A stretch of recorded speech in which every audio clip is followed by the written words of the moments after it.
आज हम बहुत इंटरेस्टिंग सा टॉपिक करेंगे, that is properties of determinant. और ये ऐसा टॉपिक है जहां पे मैंने अक्सर बच्चों से सुना है कि सर हमें समझ नहीं आता कि क्वेश्चन में कब क्या करना है। ठीक है, तो फिर से ही मैं आप लोगों के सामने कुछ मेथड रखने वाला हूं जिससे कि आप लोगों को इस टॉपिक में प्रॉब्लम ना हो। और इसका क्वेश्चन 4 नंबर में आता है और कभी कभी चॉइस में 6 नंबर में भी आ सकता है। तो इसलिए ये टॉपिक बहुत बहुत इंपॉर्टेंट है। इसकी प्रैक्टिस साथ साथ कर लेना जैसे ही आप इस वीडियो को देखोगे। क्लियर? तो हम जो टॉपिक करने वाले हैं, ये टॉपिक है properties of determinant of determinant. Clear? अब ये बहुत इंपॉर्टेंट टॉपिक है, इसकी प्रॉपर्टीज याद होनी चाहिए। प्रॉपर्टीज याद होने के बाद कुछ स्टेप्स बताऊंगा आप लोगों को जिससे आप लोगों की इस टाइप के क्वेश्चंस में कभी गलती ना हो। क्लियर? कोई प्रॉब्लम नहीं होनी चाहिए। यहां पर देखते हैं, पहले मैं आपको प्रॉपर्टीज बता रहा हूं कि प्रॉपर्टीज क्या है। यहां पर सबसे पहली प्रॉपर्टी आपके सामने है, if rose and columns, rose or columns of a determinant are interchanged, then value of determinant remains same। इस प्रॉपर्टी का मतलब क्या है कि अगर आप किसी मैट्रिक्स का ट्रांसपोज कर देते हो तो दोनों वैल्यूज, जो मैट्रिक्स था उसकी डिटर्मिनेंट और जो ट्रांसपोज करने के बाद मैट्रिक्स आया उसका डिटर्मिनेंट, ये दोनों हमेशा सेम रहते हैं। मतलब अगर मैं रोज और कॉलम्स को आपस में इंटरचेंज कर दूं किसी डिटर्मिनेंट के, तो वैल्यू ऑफ डिटर्मिनेंट हमेशा सेम रहती है। तो मैं आपके सामने एक एग्जांपल लेता हूं। This is 1 3 5 7। मैंने एक मैट्रिक्स लिया 2x2 ऑर्डर का और इसका डिटर्मिनेंट निकाला। यहां पर मैंने डिटर्मिनेंट जब निकाला, this into this 7 minus this into this 15, तो आंसर आया -8। अगर मैं इसका ट्रांसपोज कर दूं, रोज और कॉलम्स को इंटरचेंज कर दूं 1 3 5 7 और फिर डिटर्मिनेंट निकालूं, यहां पर 1 इंटू 7 7, 3 इंटू 5 15, तो यहां से भी आंसर क्या आ रहा है? -8। क्लियर? तो यहां पर याद रखना है कि जब भी किसी मैट्रिक्स के किसी डिटर्मिनेंट की रोज और कॉलम्स को इंटरचेंज कर देते हैं तो वैल्यू ऑफ डिटर्मिनेंट दोनों ही सिचुएशंस में सेम रहती है। ये पहली प्रॉपर्टी है, तो आपके सामने ये आएगा तो ध्यान रखना आप। दूसरी प्रॉपर्टी आपके सामने जो आएगी वो क्या है, if any two rows or columns of a determinant are interchanged, if any two rows or columns of a determinant are interchanged, then value of determinant changes by a negative sign only।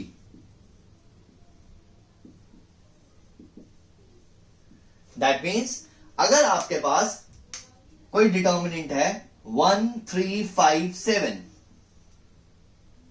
इसकी value क्या निकली थी? अभी ऊपर ही निकाली है, 7 minus 15 -8। Clear? ये हमने एक डिटर्मिनेंट की वैल्यू निकाल दी। अच्छा, अब अगर मैं इस रो को इस रो से इंटरचेंज कर दूं, क्योंकि यहां पर बोला है कि अगर कोई दो रोज को आपस में इंटरचेंज कर दें, पूरे रोज और कॉलम्स को इंटरचेंज नहीं करना, रोज और कॉलम्स को इंटरचेंज करें तो क्या होता है? ऊपर 5 7 आ गया, नीचे 1 3 आ गया। अब दोबारा निकाला 15 माइनस 7, तो यहां से आया 8। तो मैंने क्या लिखा था कि डिटर्मिनेंट की वैल्यू जो है वो सिर्फ नेगेटिव साइन से चेंज होती है। तो यहां -8 आ रहा था, यहां +8 आ गया। That's the only difference. ठीक है? अगर मैं इस स्टेप के बाद फिर से, अच्छा अब ये चेंज जो मैंने किया यहां पर, हम इसको ऐसे लिखते हैं, रो 1 चेंजेस विद रो 2। ये मैंने आपको एलिमेंट्री रो ट्रांसफॉर्मेशन में भी बताया था। अब मान लो मैं आपके सामने इस सिचुएशन के बाद दोनों कॉलम्स को इंटरचेंज कर रहा हूं, कॉलम 1 को कॉलम 2 से चेंज कर रहा हूं, मतलब 7 3 उधर लिख दिया और 5 1 इधर लिख दिया। अब दोबारा निकालो, दिस इज 7 माइनस 15, अगेन फिर से क्या हो गया? -8। पहले -8 आ रहा था, रोज को इंटरचेंज करने के बाद पॉजिटिव हो गया, फिर दोबारा से कॉलम्स को इंटरचेंज किया तो नेगेटिव हो गया। तो मतलब अगर आप रोज और कॉलम्स को इंटरचेंज करते रहोगे तो वैल्यू ऑफ डिटर्मिनेंट में सिर्फ नेगेटिव पॉजिटिव का डिफरेंस आता रहेगा, मतलब नेगेटिव होगा तो पॉजिटिव हो जाएगा, पॉजिटिव होगा तो नेगेटिव हो जाएगा। इस चीज को ध्यान रखना। क्लियर। थर्ड प्रॉपर्टी क्या है, if two rows or columns of a determinant are identical or in the same ratio or in the same proportion, then value of determinant is 0। यानी कि अगर आपके सामने ऐसी सिचुएशन आए 1 2 3 2 4 6 1 0 0, तो आपको इसको सॉल्व करने की जरूरत नहीं है, क्योंकि आपको दिख रहा है कि रो 1 और रो 2 की रेशियो सेम है। देखो 1/2, 2/4 इज ऑल्सो 1/2, 3/6 इज ऑल्सो 1/2। तो रो 1 और रो 2 सेम प्रोपोर्शन में है, R1 and R2 are in same proportion, therefore इसकी वैल्यू कितनी हो गई, 0। तो if two rows or columns of a determinant are identical, identical का मतलब होता है सेम, अगर वो सेम है तब भी 1 2 3 1 0 0 1 2 3 दोनों सेम आ गए तो भी वैल्यू ऑफ डिटर्मिनेंट क्या होगी, 0। और इन सेम प्रोपोर्शन, सेम रेशो में होगी तब भी वैल्यू ऑफ डिटर्मिनेंट क्या होगी, 0। तो इस चीज को ध्यान रखना। क्लियर। आप लोगों को ये सारी प्रॉपर्टीज एनसीईआरटी में मिल जाएगी, मैं आप लोगों को एग्जांपल दे दे के समझा रहा हूं, आपको ये याद होनी चाहिए, तभी आप शॉर्टकट्स यूज कर सकोगे ये, वरना आप बैठोगे डिटर्मिनेंट सॉल्व करते रहोगे इसका। तो ध्यान रखना यहां पर कि प्रॉपर्टीज याद होंगी तभी ये क्लिक करेगी दिमाग में। तो पहले प्रॉपर्टीज को लिखना, फिर प्रॉपर्टीज को याद करना, चाहे एग्जाम्पल लेकर देखकर वेरीफाई करके चेक कर लेना, और उसके बाद क्वेश्चंस को करना स्टार्ट करना। क्लियर। अब हम फोर्थ प्रॉपर्टी पर आते हैं। Fourth property is if all elements in a row or column of a determinant are 0, then value of determinant is also 0। Clear. देखो ध्यान से, अगर किसी रो या कॉलम में सारे 0 आ जाए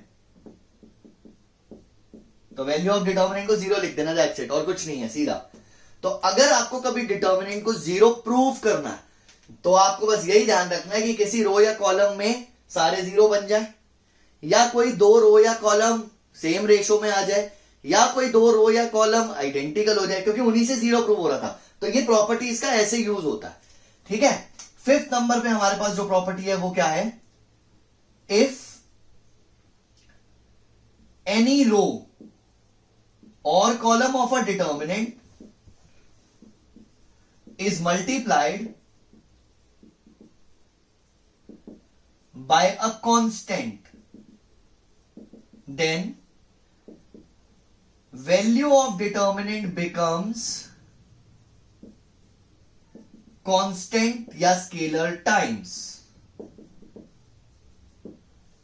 For example 1 2 3 4, ठीक है। यहां पे मैं आपको, चलो 1 2 3 4 सॉल्व किया, 4 -6 या आया -2, ये a की वैल्यू थी।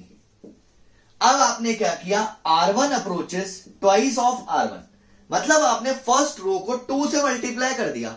तो आपसे पूछ रहे डिटर्मिनेंट की वैल्यू क्या होगी, तो आप इसी को 2 से मल्टीप्लाई कर दो, क्योंकि क्या लिखा है, वैल्यू ऑफ डिटर्मिनेंट बिकम्स, जो वैल्यू पहले आ रही थी वो क्या बन जाती है, कांस्टेंट टाइम्स। तो किस कांस्टेंट से मल्टीप्लाई करा, 2 से, तो 2 इंटू -2 -4। अगर करके देखना चाहो तो करके देख लो, यहां पर 2 से मल्टीप्लाई कर दिया। अब आप सॉल्व कर लो इसको, यह आया 8 - 12, यह आ गया -4, तो 2 टाइम्स बढ़ गया। अगर मैं यहीं पे कॉलम 2 को मल्टीप्लाई कर दूं, 3 कॉलम 2, तो यहां पर देखो 2 3 तो ऐसे ही रहेगा, कॉलम 2 पे मल्टीप्लाई करा 12 और 12। अब देखना यहां पर 3 टाइम्स बढ़ जाएगा, यानी कि -12 आंसर आना चाहिए। इसको इससे मल्टीप्लाई करा, यह आ गया 24, इसको इससे मल्टीप्लाई करा, यह आ गया 36, तो हो गया -12। तो जब भी किसी रो या कॉलम को किसी कांस्टेंट से मल्टीप्लाई करते हैं तो वैल्यू ऑफ डिटर्मिनेंट भी उतने टाइम्स बढ़ जाती है, इस चीज को ध्यान रखना। क्लियर। 6 प्रॉपर्टी पे आते हैं, वो क्या है, if any row or column of a determinant can be expressed as the sum of two or more elements, then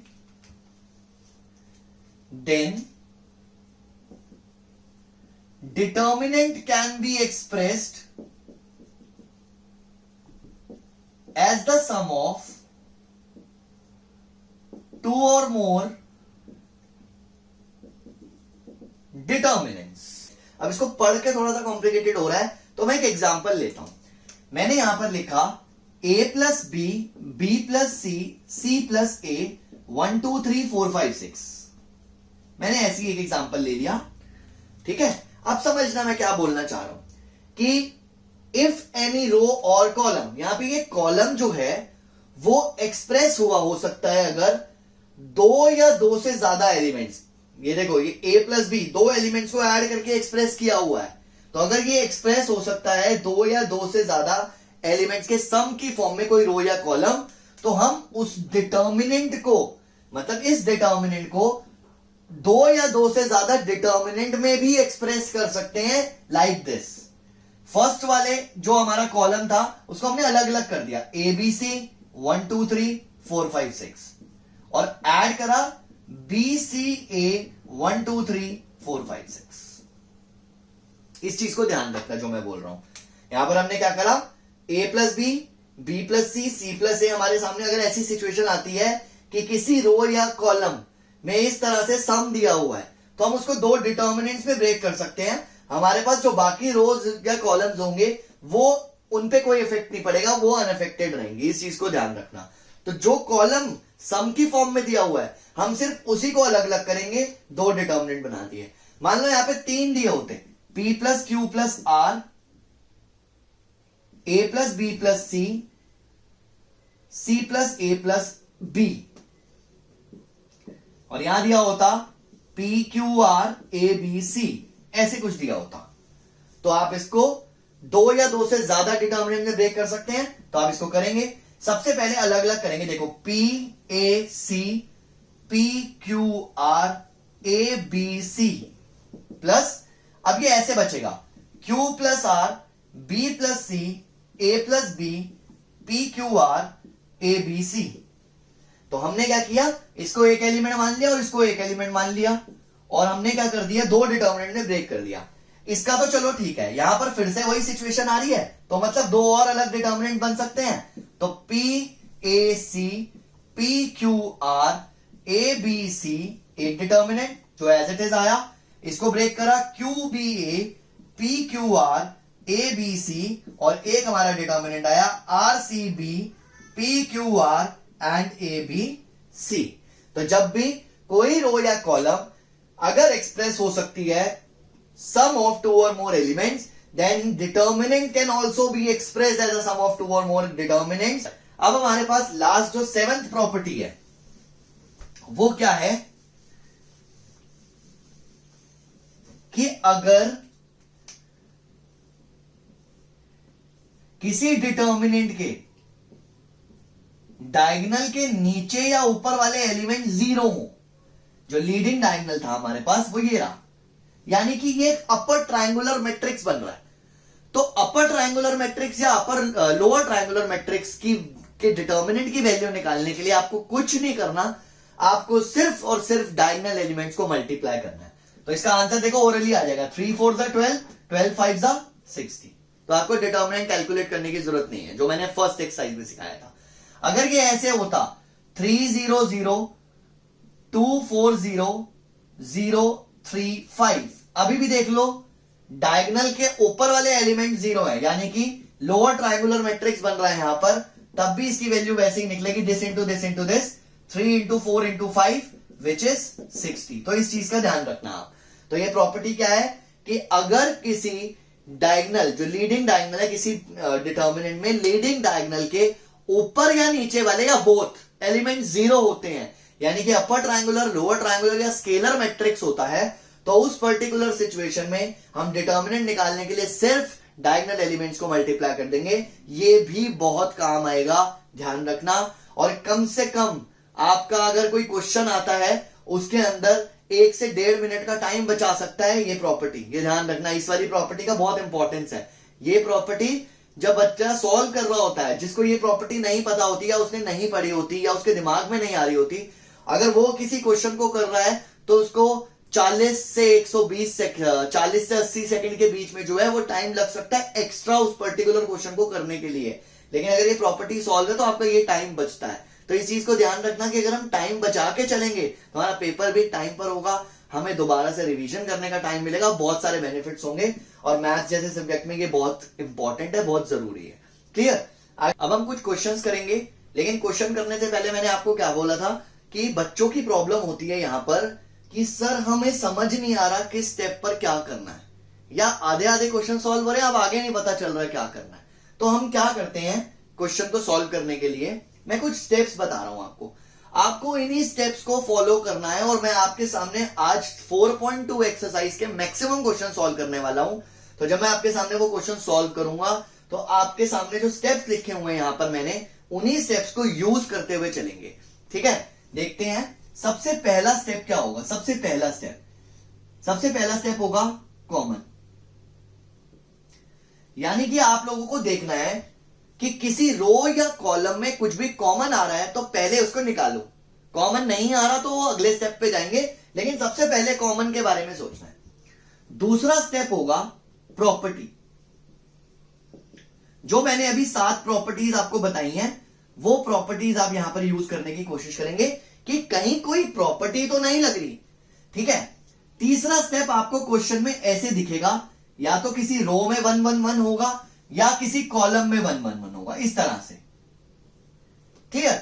अगर ये आता है तो आप इग्नोर करोगे फर्स्ट एंड सेकंड स्टेप को, यानी कि आप फर्स्ट और सेकंड स्टेप को इग्नोर कर दोगे। अगर आपको ये दिख जाता है क्वेश्चन के अंदर, इस सिचुएशन में आप ये 2 अप्रोचेस लगाओगे, C1 approaches C1 minus C3, या ये काम करते हैं और इजी कर देता हूं, C3 approaches C3 minus C1 and C2 approaches C2 minus C1। इसका यूज बताऊंगा कि ये मैंने ऐसे क्यों लिखा। आप एक इंपॉर्टेंट बात याद रखोगे कि अगर मैं किसी रो या कॉलम को चेंज कर रहा हूं, जैसे मैं यहां कॉलम 3 को चेंज कर रहा हूं, तो यहां पहले तो कॉलम 3 आना है। ये तो आप लोगों को मैंने एलिमेंट्री रो ट्रांसफॉर्मेशन में भी बताया था, और कुछ बच्चों की गलतियां थी जो मैंने करेक्ट करी थी। यहां कॉलम 3 है तो यहां कॉलम 3 ही आएगा। क्लियर? इसका मतलब है हम कॉलम 3 को चेंज कर रहे हैं कॉलम 1 की हेल्प से। किसकी हेल्प से? कॉलम 1 की हेल्प से। तो जो यहां पर रो या कॉलम हमने यूज करी किसी रो या कॉलम को चेंज करने के लिए, आप उसको नेक्स्ट स्टेप में चेंज नहीं कर सकते। मतलब आप अगर ऐसे लिख रहे हो C1 approaches C1 minus C2, C2 approaches C2 minus C3, this is wrong. C1 को चेंज करा C2 की हेल्प से और C2 को बदला C3 की हेल्प से। मतलब जिस रो या कॉलम का आपने यहां पे यूज कर लिया, आप उसको चेंज नहीं कर सकते। हां, अगर आप ये लगाओ, पूरा स्टेप कर लो, फिर अगले स्टेप में C2 approaches C2 minus C3 करो, तो हो सकता है, लेकिन लेंथ बढ़ जाएगी, कोई फायदा नहीं है। तो ये अप्रोच नहीं लगानी, इस तरह से एक साथ इन ऑपरेशंस को यूज नहीं कर सकते। तो जो मैंने आपके सामने लिखा है, मैं लिख रहा हूं यहां पे, ये गलत है, इस चीज को ध्यान रखना। ये करेक्ट अप्रोच है, इस चीज को ध्यान रखना। तो अब ध्यान से समझना कि मैं अगर ये सिचुएशन आती है तो मैं यही लगाऊंगा दोनों, और क्यों लगा रहा हूं उसका अपने आप आपको समझ आएगा कि क्या फायदा है। अगर आपके सामने ये सिचुएशन आती है तो आप लगाओगे R3 approaches R3 minus R1 and R2 approaches R2 minus R1। ये रो 3, ये रो 2, ये रो 1। रो 3 को चेंज कर रहा हूं रो 1 की हेल्प से, रो 2 को चेंज कर रहा हूं रो 1 की हेल्प से, रो 3 को चेंज कर रहा हूं रो 1 की हेल्प से। रो 1 को चेंज नहीं कर सकता, इसलिए रो 2 को चेंज कर रहा हूं किसकी हेल्प से? रो 1 की ही हेल्प से। तो ये 2 ऑपरेशंस एक साथ लगेंगे। अगर ऐसे होता है या ऐसे होता है तो फर्स्ट और सेकंड स्टेप के बारे में तो सोचना ही नहीं है। मतलब कॉमन नहीं है, प्रॉपर्टी नहीं है, वो नहीं सोचना। आपने सिर्फ ये 2 अप्रोचेस लगानी है इन दोनों सिचुएशंस में। मान लो 1 1 1 भी नहीं है, कॉमन भी नहीं आ रहा, प्रॉपर्टी भी नहीं आ रहा, तो आप लोग 4th स्टेप पे आओगे, try. And this try step क्या होता है? R1 approaches R1 plus R2 plus R3 और C1 plus C2 plus C3, यानी कि आप R1 approaches R1 plus R2 plus R3 लगाओगे या C1 approaches C1 plus C2 plus C3 लगाओगे। बच्चे क्या गलती करते हैं, ये बात याद रखना, मैं जो बोल रहा हूं, बच्चे क्या गलती करते हैं, कॉमन नहीं आ रहा, प्रॉपर्टी नहीं लग रही, 1 1 1 नहीं दिया हुआ, R1 approaches R1 plus R2 plus R3 लगाया, कोई फायदा नहीं हो रहा और अगले स्टेप पे चले जाते हैं। नहीं, कॉलम वाला भी तो ट्राई करना है कि खाली रो वाला चले, तो रो के साथ कॉलम वाला भी ट्राई करना जरूरी है। और आप लोगों को पता चल जाएगा कि ये स्टेप क्या है, ये स्टेप सही है या गलत है, ये लगाना है या नहीं लगाना, अपने आप पता चल जाएगा। क्योंकि जब आपके सामने क्वेश्चन आएगा, आपको एक डिटर्मिनेंट को कुछ प्रूव करना है, तो जो पार्ट आरएचएस में है, जो आपको प्रूव करना है, वो इसी से क्लियर हो जाएगा कि ये लगाना है या नहीं लगाना। अभी क्वेश्चन करेंगे तो और अच्छे से क्लियर होगा। ट्राई करने वाला स्टेप अगर नहीं हो रहा, ठीक है, भूलना मत जो मैं बोल रहा हूं कि दोनों लगाने हैं, तो ये गलती नहीं होनी चाहिए कि हमने R1 plus R2 plus R3 लगा के देखा, C1 plus C2 plus C3 तो लगाया नहीं, फिफ्थ स्टेप पर आ गए, तो सर ये क्या हो रहा है, तो ये ध्यान रखना, ठीक है। अच्छा, फिफ्थ नंबर पर अगर ट्राई वाला स्टेप भी काम नहीं आ रहा, तो हम लगाएंगे एलिमेंट्री रो ट्रांसफॉर्मेशन, 3.4 एक्सरसाइज वाला कुछ पार्ट, जो मैंने 3.4 एक्सरसाइज मैट्रिसेस में आप लोगों को समझाया हुआ है, ये हम एलिमेंट्री रो ट्रांसफॉर्मेशन लगाएंगे, जो मैंने तरीका सिखाया था। डायगोनल को छोड़कर नॉन डायगोनल एलिमेंट्स को जीरो बनाना है। तो जो यहां पर एलिमेंट्री रो ट्रांसफॉर्मेशन है डिटर्मिनेंट में, यहां पर आपके पास कोई रिस्ट्रिक्शन नहीं है, विदाउट एनी रिस्ट्रिक्शन। मैंने आपको वहां पे बोला था इस ऑर्डर में जीरो बनाने हैं, ठीक है, तो वहां यहां पर कोई जरूरी नहीं है ऑर्डर का, क्लियर। अच्छा, दूसरा, आप यहां पर कोई रिस्ट्रिक्शन यूज नहीं करेंगे, किसी को भी जीरो बना सकते हैं। No need to use only diagonal element, no need to use only diagonal element, यानी कि आप लोगों को सिर्फ डायगोनल एलिमेंट यूज करने की जरूरत नहीं है। आप किसी का भी यूज करके किसी को भी जीरो बना सकते हो, लेकिन नॉन डायगोनल एलिमेंट्स होने चाहिए, ये ध्यान रखना, क्लियर। और 6 नंबर पे आएगा स्पेशल स्टेप, मतलब कुछ भी काम नहीं आ रहा होगा ना, तो स्पेशल स्टेप काम आता है। अब ऐसा भी नहीं है कि आप मान लो बीच में से कुछ स्किप कर गए, जैसा मैं बोल रहा था कि रो 1 अप्रोचेज रो 1 प्लस रो 2 प्लस रो 3 लगाना है, लेकिन उस क्वेश्चन में कॉलम यूज हो रहा है और आपने इग्नोर करके ईआरटी ट्राई करा, ईआरटी भी नहीं लग रहा, और आप स्पेशल स्टेप लगा रहे हो क्योंकि सर ने बोला था कि कुछ नहीं लग रहा तो स्पेशल स्टेप लगा देना। जब स्पेशल स्टेप लगना होगा ना, तो ही स्पेशल स्टेप लगेगा। तो ये चीज मैं एग्जांपल से समझाऊंगा कि ये स्पेशल स्टेप होता क्या है। तो जब भी कोई क्वेश्चन अटेम्प्ट करना है, आप यहां से स्टार्ट करेंगे और यहां तक आएंगे, किसी भी स्टेप पे अटकते हो फिर से स्टार्ट करो शुरू से। बात समझ आ रही है। तो जो प्रॉब्लम थी ना कि सर हमें समझ नहीं आ रहा कि आधा क्वेश्चन करने के बाद हम अगला स्टेप क्या करें, तो कहीं पर भी अटकते हो स्टार्टिंग से स्टार्ट करो, यहां पर इस ऑर्डर में सारे स्टेप्स को फॉलो करते हुए चलोगे तो कभी प्रॉब्लम नहीं आएगी। अब यहां पर भी वही बात आती है कि कुछ ट्रिकी क्वेश्चंस को छोड़कर, मतलब मैक्सिमम आपके जो कॉन्सेप्ट्स हैं, जो क्वेश्चंस हैं, वो सॉल्व हो जाएंगे, लेकिन ट्रिकी क्वेश्चन में कुछ हेर फेर करना पड़ेगा, उसके बाद ये स्टेप्स काम आएंगे, तो उसमें ट्रिक्स को याद रखना पड़ता है। तो वो क्वेश्चंस भी अलग से प्रैक्टिस करवाऊंगा। पहले देखते हैं कि एनसीईआरटी के क्वेश्चंस क्या इससे सॉल्व हो सकते हैं या नहीं हो सकते। तो मैं साइड पे ही क्वेश्चन सॉल्व कर रहा हूं, ये सामने आपके स्टेप्स हैं, देखते हैं कि कैसे होते हैं। और 14-15 क्वेश्चन जो एनसीईआरटी के अंदर है, देखते हैं कितने क्वेश्चन हम सॉल्व कर पाते हैं जल्दी जल्दी। क्लियर। सबसे पहले जो मैं क्वेश्चन आपके सामने ले रहा हूं वो क्या है, X Y Z A B C X plus A Y plus B Z plus C, आपको इस डिटर्मिनेंट को जीरो प्रूफ करना है विदाउट एक्सपैंडिंग। यानी कि जो हमने एक्सपैंड करना सीखा था पॉजिटिव नेगेटिव पॉजिटिव करके, आपको एक्सपैंड करके जीरो नहीं करना, आपको बिना एक्सपैंड करे इसको जीरो प्रूफ करना है। इसका मतलब आपको कुछ ऐसे स्टेप्स और प्रॉपर्टीज को फॉलो करना पड़ेगा। क्लियर। अच्छा, तो क्वेश्चन अटेम्प्ट करने से पहले प्रॉपर्टीज याद होनी चाहिए। अगर प्रॉपर्टीज याद नहीं है और प्रॉब्लम आ रही है और आप प्रॉपर्टी नहीं लगा रहे, तो मैं फिर उस टाइम पे डांटने वाला हूं। तो इस चीज को ध्यान रखना। तो सबसे पहले हम क्वेश्चन स्टार्ट करते हैं फर्स्ट स्टेप से। क्या किसी रो या कॉलम में से कुछ कॉमन आ रहा है, चेक करते हैं। इस कॉलम के अंदर दिया हुआ है एक्स वाई जेड, कुछ कॉमन नहीं आ रहा। इस कॉलम में दिया हुआ है एक्स ए और एक्स, रो में दिया हुआ है एक्स ए और एक्स प्लस ए, कुछ कॉमन नहीं आ रहा। देखो यहां पर एक्स है, यहां नहीं है, तो कॉमन कैसे निकाल सकते हैं। आप एक चीज समझो, ये 3 टर्म्स हैं किसी एक्सप्रेशन के, आपको इन 3 टर्म्स में से कुछ कॉमन निकालना है। तो ये नहीं कि यहां पर एक्स है तो कॉमन निकल जाएगा, नहीं, इसके साथ कॉमन नहीं है ये एक्स, तो ध्यान रखना इस चीज को। यहां पर भी एक्स नहीं है तो कॉमन नहीं निकल सकता इसमें से, तो पहला स्टेप नहीं लग रहा। दूसरा स्टेप होता है प्रॉपर्टी। 6th वाली प्रॉपर्टी याद करो, उसमें क्या था कि अगर किसी रो या कॉलम में कोई भी रो या कॉलम अगर दो या दो से ज्यादा एलिमेंट्स के सम की फॉर्म में दिए तो हम उसे डिटर्मिनेंट को दो या दो से ज्यादा डिटर्मिनेंट में एक्सप्रेस कर सकते हैं, मतलब ब्रेक कर सकते हैं। तो मैंने यहां पे प्रॉपर्टी यूज करी और मैंने इसको दो डिटर्मिनेंट्स में चेंज कर लिया, x Y Z A B C, x Y z एक हो गया, और दूसरा वाला हमारे पास आ गया x Y Z A B c and A B c. Clear? ये मैंने लेफ्ट हैंड साइड ली, ये लेफ्ट हैंड साइड ली और प्रॉपर्टी लगा के दो डिटर्मिनेंट में बना लिया। अब आप खुद देखो, मान लो आप लोग यहां फिर से अटक गए, शुरू से स्टार्ट करो। कॉमन आ रहा है? नहीं आ रहा, दोनों में कहीं पे भी कोई कॉमन नहीं आ रहा, इधर भी कॉमन नहीं आ रहा, रो में कॉलम में भी कॉमन नहीं आ रहा।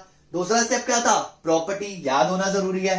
देखो कॉलम 1 और कॉलम 3 आइडेंटिकल है, C1 and C3 are identical. Clear? और यहां पर देखो C2 और C3 आइडेंटिकल है, C2 and C3 are identical. तो अगर दो रो या कॉलम आइडेंटिकल होती थी तो वैल्यू ऑफ डिटर्मिनेंट क्या होती थी? 0। तो ये भी 0 हो गया, ये भी 0 हो गया, इक्वल टू 0 RHS। बहुत सिंपल। अभी हमने जो स्टेप्स यूज करे सिर्फ दो ही तक पहुंचे, कॉमन देखा नहीं आ रहा था, प्रॉपर्टी लगाई लग गई और अपने आप सॉल्व हो गया। क्लियर? और क्वेश्चन यहां पर दिया हुआ है a minus B, B minus C, C minus A, B minus C, C minus A minus B, C minus A minus B minus C. फिर से इसको भी 0 प्रूव करना है। ठीक है? कॉमन नहीं आ रहा, प्रॉपर्टी नहीं लग रही, 1 1 1 हमें दिया नहीं था, तो हम ट्राई करके देखते हैं। जब हमने ट्राई किया R1 plus R2 plus R3, मतलब हमने अप्रोच लगाई R1 approaches R1 plus R2 plus R3, ये रो 1 थी, हम इसकी जगह पे तीनों का सम लिखेंगे। तो हमने इन तीनों को जब ऐड किया तो यहां पर आ गया 0। देखो ध्यान से, ए कैंसिल, बी कैंसिल, सी कैंसिल, 0। इन तीनों को ऐड किया फिर से 0, इन तीनों को ऐड किया फिर से 0। तो रो 1 को हमने R1 plus R2 plus R3 लिखा, तो 3 0 बन गए, बाकी सब एज इट इज यहां पर। तो देखो जरा, किसी रो या कॉलम के सारे एलिमेंट 0 होते थे, प्रॉपर्टी, तो फिर वैल्यू ऑफ डिटर्मिनेंट क्या होती है? 0। एक और क्वेश्चन करते हैं। 2 3 5 7 8 9 65 85 65 75 एंड 86, और वैल्यू हमें क्या प्रूव करनी है? 0। अच्छा, अब इस चीज को ध्यान रखना कि जब भी ऐसे नंबर वाले क्वेश्चन होंगे तो क्या होगा कि कुछ ना कुछ ऐसा रिलेशन बनेगा कि या तो आइडेंटिकल रोज कॉलम्स हो जाएंगी या रेशियो प्रोपोर्शन में आ जाएंगी, तो वैल्यू ऑफ डिटर्मिनेंट क्या होती है? 0। या ऐसा भी हो सकता है कि किसी रो या कॉलम के सारे एलिमेंट 0 हो जाए। तो अब इन तीन चीजों को सोचते हुए चलोगे, कॉमन तो वैसे भी दिख रहा है, कुछ नहीं आ रहा, प्रॉपर्टी लगाने की कोशिश करते हैं। देखो ध्यान से समझना जो मैं बोल रहा हूं। मैंने यहां पे लिखा 2 3 5 7 8 9, और इसको कमाल की चीज है, ध्यान रखना, 63 प्लस 2 लिख सकता हूं। 63 7 का मल्टीपल होता है, 7 9 जा 63, और ये 2 ऐड हो रहा है। यही रिलेशन अगले में भी आएगा। देखो 72 प्लस 3, ये 3 आ गया, और 8 9 जा 72, यही रिलेशन अगले में भी आएगा। 81 प्लस 5, 5 ऐड हो गया और 81। देखो अब ये वैसा प्रॉपर्टी वाला क्वेश्चन बन गया कि किसी रो या कॉलम के दो एलिमेंट्स, जो रो या कॉलम के एलिमेंट्स है, अगर दो या दो से ज्यादा के सम के फॉर्म में होते हैं तो दो डिटर्मिनेंट बन जाते हैं। तो अब देखो यहां पे मैंने दो डिटर्मिनेंट बनाए, 2 3 5 7 8 9 63 72 एंड 81, और दूसरा 2 3 5 7 8 9, और यहां पर आ गया 2 3 5।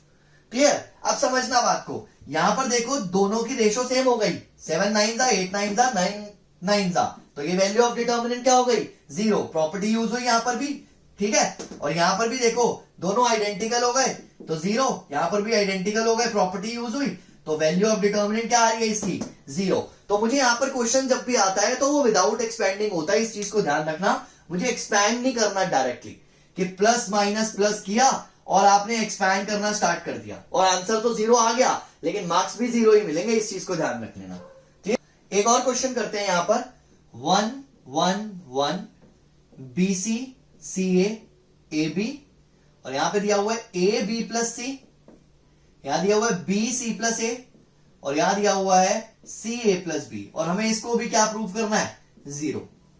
अब आप ध्यान से देखो, जब आपको 1 1 1 दिख रहा है, 1 1 1 दिख रहा है, तो हमने फर्स्ट स्टेप और सेकंड स्टेप को तो इग्नोर ही कर दिया, मतलब कोई प्रॉपर्टी वगैरह या कॉमन वगैरह देखने की जरूरत नहीं है, आप सिर्फ ये अप्रोच लगाओ। तो हमने ये दो अप्रोचेस लगाई, R3 approaches R3 minus R1 and R2 approaches R2 minus R1। Clear? अब देखना क्या होगा, ये R3 है, पहले ये चेंज हो रही है, R3 में से R1 माइनस 0, मैं सिर्फ R3 के एलिमेंट्स लिख रहा हूं। उसके बाद ये इसमें से ये माइनस करूंगा, AB माइनस BC। अब मुझे इसमें से ये माइनस करना है तो साइड पे सॉल्व करके डायरेक्ट लिख दो। ये क्या आएगा, CA प्लस CB, और ये क्या होगा, minus AB minus AC। AC cut गया, ये आ गया CB माइनस AB, इसको मैंने लिख लिया CB माइनस AB। ये रो 3 आ गई। अब रो 2 अप्रोचेस रो 2 माइनस रो 1 था, फिर से देखो, इसमें से ये माइनस किया 0, इसमें से ये माइनस किया CA माइनस BC, इसमें से ये माइनस किया, सॉल्व करके देख लेना, ये BC माइनस AC आ जाएगा, और ऊपर 1 BC and AB plus C as it is रहेगा। ये सिचुएशन आ गई। ठीक है, अब मैंने आपको क्या बोला था, हर स्टेप पे शुरू से स्टार्ट करना है। कॉमन चेक करते हैं, देखो ध्यान से, इसमें कॉमन आ रहा है क्या, CA माइनस BC भी ले सकते हो, BC माइनस AC भी ले सकते हो, एक ही बात है, -1 आ जाएगा दोनों में से एक में। 0 है, इसको तो इग्नोर ही कर दो, यही दो टर्म्स बची, इन दोनों में से क्या कॉमन आ रहा है, यहां पे मैंने कॉमन निकाल लिया, मान लो CA माइनस BC एंड दूसरे वाले में से AB माइनस BC, इसमें देखो AB माइनस BC, इन दोनों में से, ये तो इग्नोर ही कर दो, 0 का तो कोई काम ही नहीं है, दो ही टर्म बची है हमारे पास। हमने क्या लिखा, taking these common from R2 and R3 respectively. देखो ध्यान से, तो यहां 1 0 0, इसका तो कोई काम नहीं था, फर्स्ट रो में से हमने कुछ कॉमन निकाला नहीं है, वो एज इट इज रहेगा। हमने सेकेंड रो में से CA माइनस BC निकाला, CA माइनस BC, तो यहां पर क्या बचा 1, और यहां क्या बचा -1। फिर से देखो, इसमें से हमने AB माइनस BC निकाला, AB माइनस BC, तो यहां पे बचा 1 और यहां बचा -1। फिर से शुरू से स्टार्ट करो। अब देखो कॉमन आ रहा है, नहीं, प्रॉपर्टी लग रही है, हाँ, कौन सी प्रॉपर्टी, अगर दो रोज आइडेंटिकल होती है तो वैल्यू ऑफ डिटर्मिनेंट क्या होती है, 0। तो मतलब इस डिटर्मिनेंट की वैल्यू तो 0 हो गई, 0 से ये मल्टीप्लाई करेंगे तो भी क्या आएगा 0, तो ये हमारा RHS आ गया, हेंस प्रूफ। एक और क्वेश्चन देखते हैं, -a² ABAC, -a² ABAC BA minus B² BC, ये एनसीईआरटी का ही क्वेश्चन नंबर 7 है, BA minus B² and BC, और तीसरा है CA CB माइनस C², और हमें प्रूफ करना है 4a² B² C²। अभी तक 0 प्रूफ कर रहे थे, अब कुछ अलग प्रूफ करते हैं। फिर से स्टार्ट करते हैं। सबसे पहला स्टेप क्या था, कॉमन, और साफ साफ दिख रहा है कि पहली रो में A, दूसरी रो में B, तीसरी रो में C कॉमन आ रहा है, दिख रहा है ना। तो हमने लिखा taking ABC common from R1 R2 and R3 respectively. तो कॉमन निकाल लिया, बाहर आ गया ABC, यहां क्या बचा माइनस का A, यहां क्या बचा B, यहां क्या बचा C। हमने A कॉमन निकाला है, इसमें देखो हमने क्या कॉमन निकाला है B, तो बचा A माइनस का B, और यहां पे बचा C। यहां पर देखो क्या बचेगा A, यहां क्या बचेगा, हमने C कॉमन निकाला है B, और यहां बचेगा -C, और ये सिचुएशन आ गई। फिर से शुरू से स्टार्ट करो। पहला स्टेप क्या था, कॉमन, देखो कॉलम 1 में क्या आ रहा है, कॉमन A B C। फिर से same steps, taking A B C common from C1 C2 C3 respectively. तो बाहर आ गया A² B² C²। हुई थोड़ी सी खुशी कि RHS आ चुका है। अब देखते हैं क्या हो रहा है, A² B² C² बना, यहां बचेगा -1 1 और 1, यहां बचेगा 1 -1 1, और यहां बचेगा 1 1 -1। अब ये 1 1 1 वाली सिचुएशन है, बस अब थोड़ा सा लॉजिक लगाना है, और ये नहीं पूछना है ऐसा क्यों, आपने तो माइनस लिखवाया था, यहां पे आप क्या कर रहे हो। देखो यहां पर हम C3 approaches C3 minus C1 क्यों कर रहे हैं, ताकि इसमें से ये माइनस करके यहां 0 बन जाए, और इसमें से ये माइनस करके 0 बन जाए, तो 2 0 बन जाते हैं, तो क्वेश्चन इजी हो जाता है, या तो कॉमन आ जाता है या हम स्टेज पर एक्सपैंड कर सकते हैं। क्लियर हुआ। तो मैं आप लोगों को उस तरीके से नहीं पढ़ा रहा कि आप 0 बनाने की कोशिश करो, आप लोगों को शायद स्कूल में ये चीज बताई जाए कि डिटर्मिनेंट के क्वेश्चन को प्रूव करने के लिए आप 0 बनाते रहो। तो हमने क्या करना है यहां पर कि अब हमने ये चीज देखनी है कि 1 1 1 हम रो वाला भी लगा सकते हैं, ये रो अगर दी हुई है इस तरह से, और कॉलम वाला भी लगा सकते हैं, दोनों में से कुछ भी लगा सकते हैं, क्योंकि हमारे पास ये सिचुएशन है। मोटिव क्या था, 0 बनाना। तो मैं देखो यहां पर C3 approaches C3 plus C1 कर रहा हूं, C3 approaches C3 plus C1, क्योंकि जब मैं इसमें ये ऐड करूंगा तब ये 0 बनेगा। Similarly C2 approaches C2 plus C1 करूंगा तो ये 0 बनेगा। तो मैंने ये दो अप्रोच लगा दी यहां पर। अब देखना a square b square c square, इसमें ये ऐड किया 0, इसमें ये ऐड किया 0 और ये -1 एज इट इज। इसमें ये ऐड किया 2, इसमें ये ऐड किया 0, इसमें ये ऐड किया 0, इसमें ये ऐड किया 2 और ये क्या बचा 1 और ये 1। कोई डाउट? तो जब हमारे पास किसी रो या कॉलम में 2 0 बन सकते हैं तो ये लास्ट स्टेज होती है, हम वहां पर एक्सपैंड कर सकते हैं उसी रो या कॉलम से। तो देखो positive negative positive, positive negative positive, हम एक्सपैंड कर रहे हैं जैसे हमने फर्स्ट एक्सरसाइज में किया था। ए square b square c square, -1 बाहर लिख दिया, कॉलम और रो छोड़ दी क्योंकि 0 0 वाले तो लेने ही नहीं है, कॉलम और रो छोड़ दी। This into this 0 minus this into this 4, तो ये -4 इंटू -1 क्या हो गया 4, तो ये आ गया 4a square b square c square, तो ये हमारा RHS आ गया। क्लियर? अभी हम यहां पर यहीं पर ही है, कॉमन वाले स्टेप पर, प्रॉपर्टी वाले पर, 1 1 1 वाले पर, या मैक्सिमम हमने R1 plus R2 plus R3 एक क्वेश्चन में किया था। ठीक है, तो आप सिर्फ ऑर्डर का ध्यान रखो, सिर्फ ऑर्डर का, कि जो मैंने ऑर्डर बताया आपने इसी ऑर्डर में हर क्वेश्चन को स्टार्ट करना है और इसी ऑर्डर से चलना है, चाहे आप किसी भी स्टेप में कहीं पर भी फंसते हो। ठीक है, और देखते हैं, ये सब एनसीईआरटी के क्वेश्चंस हैं।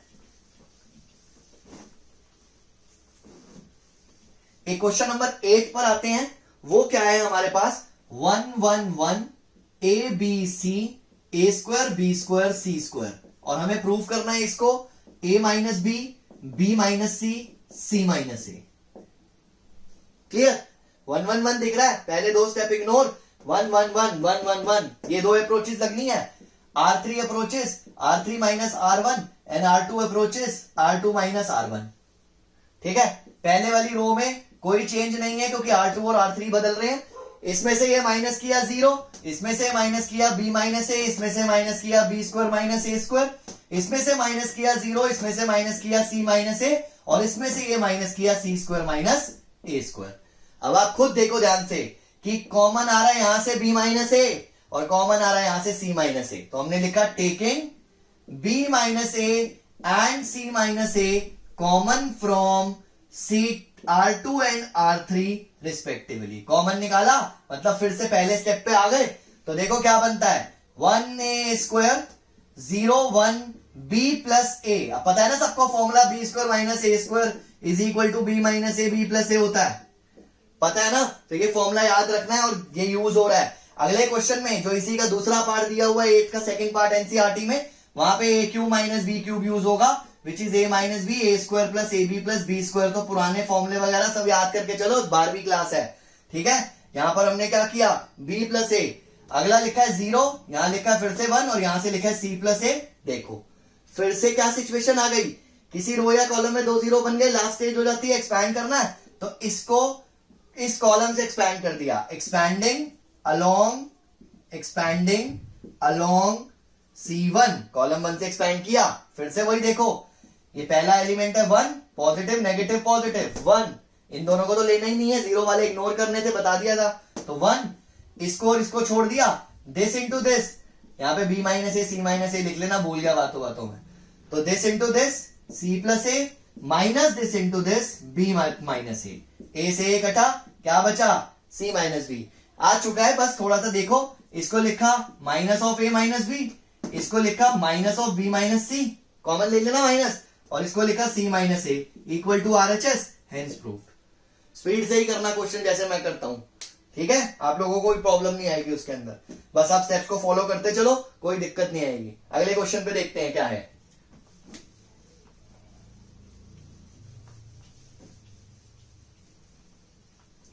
टेंथ क्वेश्चन का फर्स्ट पार्ट है, 10th क्वेश्चन का सेकंड, 11th का फर्स्ट, 11th का सेकंड, सारे सेम टाइप के क्वेश्चन है जो मैं अभी आपको बता रहा हूं। वो क्या क्वेश्चन है, x plus 4 2x 2x 2x x plus 4 2x 2x 2x x plus 4 and you have to prove equal to 5x plus 4 and 4 minus x का होल स्क्वायर। यह आप लोगों को प्रूव करना है। अब ध्यान से समझना, फिर से शुरू करते हैं। कॉमन, अब बच्चे देख रहे हैं कि x x x तीनों में आ रहा है, कॉमन निकाल लो। नहीं, यहां 4x नहीं है, यहां 4 है। यहाँ अगर x प्लस 4x होता तो इस टर्म में से x कॉमन आता, फिर इसमें से और इसमें से निकालते। यहाँ पे इस x को देख के कॉमन नहीं निकालना। ये छोटी छोटी बातें जो बच्चे मुझसे पूछते हैं ना, मैं वही क्लास में डिस्कस कर लेता हूं ताकि आप लोगों को बेवकूफी ना करो, ठीक है। तो अनजाने में ये गलती ना हो। यहाँ पर 4x नहीं है, यहाँ पे 4 है, तो x कॉमन जब हम निकाल रहे हैं तो यहां तो है, यहां भी होना चाहिए, क्योंकि एक टर्म है, इसमें से कॉमन नहीं निकल सकता x, तो इसका ध्यान रखना। तो पहला स्टेप नहीं हो सकता, प्रॉपर्टी नहीं लग सकती, क्योंकि सम तो दिया है लेकिन डायगोनल में दिया है, हमें तो रो कॉलम में चाहिए होता था अलग अलग करने के लिए। 1 1 1 नहीं भूल जाओ, R1 plus R2 plus R3 या C1 plus C2 plus C3 try करके देखना है। देखो तीनों को ऐड करके क्या आता है, 5x प्लस 4। RHS में चाहिए, मैंने क्या बोला था कि जब इस स्टेप को लगाते हैं तो ये अपने आप बता देता है कि ये सही है या गलत है। अगर मैं C1 plus C2 plus C3 करूं तब भी 5x प्लस 4 आएगा, मतलब मैं ये भी यूज कर सकता हूं, मैं ये भी यूज कर सकता हूं, अब मेरी मर्जी है। तो मैंने लगाया R1 approaches, R1 plus R2 plus R3, तीनों को ऐड किया, 5x plus 4, 5x plus 4, 5x plus 4, 2x, x plus 4, 2x, 2x, 2x, x plus 4। ढूंढना नहीं है, ये क्वेश्चन आया ढूंढो, ये लगेगा नहीं, ट्राई करके कॉमन देखो नहीं आ रहा, प्रॉपर्टी देखो नहीं लग रही, 1 1 1 नहीं दिया, ये ट्राई किया, ऐसे ऑर्डर वाइज चलना है। क्वेश्चन में नहीं ढूंढना कि कौन सा स्टेप लग रहा है, ERT लग रहा है देखूं, नहीं ऐसे नहीं ढूंढना, ठीक है। अब देखो फिर से कॉमन आ रहा है, पहला स्टेप आ रहा है, निकाल लो, 5x प्लस 4 कॉमन, क्या आया 1 1 1, 2x, x plus 4, 2x, 2x, 2x, x plus 4। अब कुछ पहले और दूसरे स्टेप को भूल जाओ, क्योंकि वही सिचुएशन आ गई 1 1 1 वाली। ये लगेंगी दो प्रॉपर्टी। अब बताता हूं कि क्या फायदा होगा और कैसे टाइम बचेगा, देखना। C3 approaches C3 minus C1 and C2 approaches C2 minus C1 मैंने लगाया, तो यही अप्रोच क्यों लिखी है मैंने, क्या फायदा होता है देखना। 5x प्लस 4, 1, 2x, 2x, पहले कॉलम को तो चेंज करा नहीं है, इसमें से ये माइनस किया 0, इसमें से ये माइनस किया 4 माइनस x, इसमें से माइनस किया 0, इसमें से ये माइनस किया 0, इसमें से ये माइनस किया 0, इसमें से ये माइनस किया 4 माइनस x, करके देख लेना, ठीक है। अब मैंने क्या बताया था, किसी डायगोनल के ऊपर या नीचे के एलिमेंट्स अगर 0 आ जाए, सातवीं प्रॉपर्टी, तो वैल्यू ऑफ डिटर्मिनेंट कैसे निकालते हैं, डायगोनल एलिमेंट को मल्टीप्लाई करके। तो देखो डायगोनल एलिमेंट्स को मल्टीप्लाई करो, क्या आया 4 माइनस एक्स इंटू 1, तो ये हो गया 4 माइनस एक्स का स्क्वायर, और पहले से 5x प्लस 4 आ रहा था इक्वल टू RHS। तो वो लिख देना कि अगर किसी डायगोनल लीडिंग डायगोनल के ऊपर या नीचे के एलिमेंट 0 होते हैं तो value of determinant can be evaluated by multiplying only the diagonal element. तो हमने इन तीनों को मल्टीप्लाई किया और 4 माइनस एक्स का स्क्वायर आ गया। तो अब आप लोगों को यहाँ पे एक्सपैंड करने का चक्कर नहीं लग रहा, कोई टाइम वेस्ट नहीं हो रहा। तो आपने बस ये दो अप्रोच लगाई, अगले ही स्टेप में अपने आप आंसर आ गया, दैट्स इट। और इसमें पूरे 4 नंबर मिलेंगे, कोई प्रॉब्लम नहीं है। लेंथ पे मत जाना, कॉन्सेप्ट पे जाना, क्या बता रहा हूं उस पे जाना, दैट्स इट, ठीक है। थोड़े से डिफिकल्ट लेवल के क्वेश्चन है वो नेक्स्ट वीडियो में देता हूं, क्योंकि ये वीडियो काफी लंबी हो गई है, आप लोग भी बोर हो जाओगे। तो ध्यान रखना कि मैक्सिमम क्वेश्चन आपके सॉल्व हो जाएंगे। कुछ कॉम्प्लिकेटेड क्वेश्चन मैं क्लास में नेक्स्ट जो वीडियो बनाऊंगा उसमें डिस्कस करूंगा जरूर आप लोगों से, लेकिन आप लोग अपनी तरफ से 4.2 ट्राई करो। क्लियर हो गया, सारे क्वेश्चन ट्राई करो, मिसलेनियस के क्वेश्चन ट्राई करो।